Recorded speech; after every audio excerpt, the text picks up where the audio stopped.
Goldilocks and the Three Bears. There was once a family of bears, 1, 2, 3.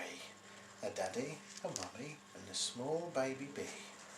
They lived in a cottage just snug for 3 bears, with a warm thatched roof and old rickety stairs. A strong wooden door and a bell in the hall, which you ringled and rang when you wanted to call. There were rooms for the night and rooms for the day, and somewhere that bears could have real bearish play.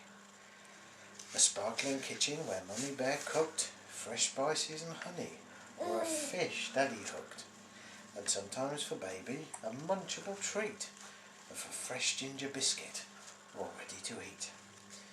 The cottage was hidden in the heart of a wood, all peaceful and quiet where the tall trees stood. The only way there, through a fern-bordered ride, was a path very secret where 3 bears could hide. Now away from the forest, some 3 or 4 miles, if you went through the gates and crossed over the stiles, lived a sweet little girl with long golden hair and nothing that looked like our young baby bear. One day Goldilocks, for that was her name, set off for the forest, wild flowers to claim. She walked over fields and meadows and lea, and into the woods, the bear's cottage to see. She knocked on the door and jangled the bell, said, "Anyone there? 'Cause I can't really tell. But it seems such a warm and cosy old house, I'll just go inside and be quiet as a mouse." She saw on a table, all laid out complete, 3 full bowls of porridge, all ready to eat. The large one was Daddy's, but really too hot. "If I eat that," she said, "I'll just melt on the spot." The next one was Mummy's, but oh much too cold.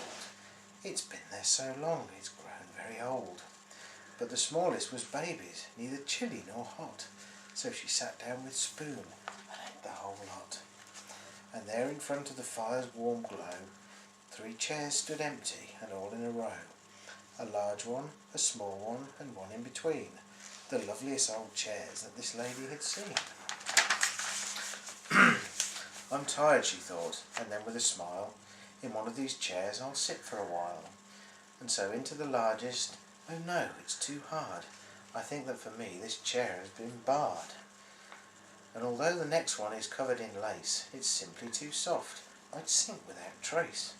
But the smallest chair looked to Goldilocks' eyes, although it might be just about the right size.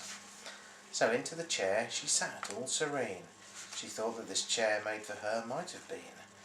But then as she rested and gently sat back, the whole chair collapsed with a thunderous crack. She sprang to her feet and looked at the chair. "I don't think," she said, "I'll be resting just there. I'll run up the stairs. There might be a bed that I can lay down my poor weary head." She lay on the biggest, the one for Bear Pa. "That can't be for me, it's too hard by far." And the bed there for Mummy, as she climbed up aloft, wasn't for her, she found it too soft. But the bed that was smallest, the one for young Bee, was comfy and cosy. "Oh, this one's for me." So into the bed, with not even a cheep, young Goldilocks was completely asleep. Now the bears soon after came home from their stroll to their warm breakfast porridge, all there in a bowl. But when Daddy entered, he cried, "Someone's been and eaten my porridge. There's not much to be seen." "And mine," growled Mummy. "I'm almost bereft of my breakfast porridge. There's so little left." But the loudest cry came from young Baby Bear. "Mine's all gone. There's just nothing there." But they didn't know whether a he or a she had eaten their porridge, or where they could be. Then the thought came to them, "Let's look at our beds. I'll bet they're there and resting their heads." And then they saw the chairs, fireside. "Someone's been in mine," they all cried. "And mine's all broken," said the tearful young Bee. "Oh, where shall I sit? There's nowhere for me." "I know," said Daddy. "There's one place they'll be, up in our room, so let's go and see." So off up the stairs and right to the top, the 3 bears hurried, all clickety-clop. And there in the bedroom they saw such a sight. Their beds had been slept in, the left and the right. The middle for Mummy, the large for Pa Bear, "And mine," squeaked the baby, and look who's there. They looked and saw at the end of the bed, on Baby Bear's pillow, a soft golden head. Young Goldilocks sleeping, all comfy and snug, in the smallest bear's blanket, wrapped round like a rug. Now the usual story is that then she awoke, and upset and frightened was up in a stroke, and the three bears all growling then chased her away, and she never was seen again from that day. But our own story is much nicer to tell. The bears were all friendly and kindly as well. The baby bear said, "Oh, please can she stay? I'll have someone to be with, and together we'll play."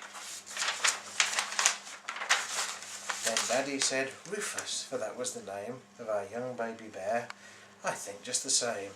You're a bonny young bear, and I know that you're kind, and will grow up to be the nicest bear kind."